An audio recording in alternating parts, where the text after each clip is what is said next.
আমার মোহাম্মদ নাম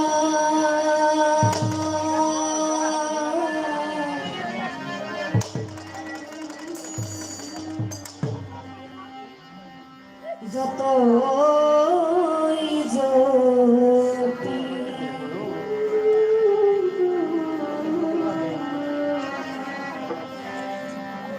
ততই মধুর লাগে হাবিবের নাম যতই জ্যোতি। বাবা যেটুকু না বাজাইতে পারবা ওটুকু একটু ধরে রাখো, কারণ আমি যখন সুরে থাকি একটা তাল বা একটা এই টোন যদি একটু অন্যদিকে যায় তখন কলিজাটার মধ্যে এসে লাগে আমি নিজেই ভুলে যাই আমি কি গাইতেছি, বুঝতে পারছো বাবা? ওরকম করে একটু ধরে রাখো।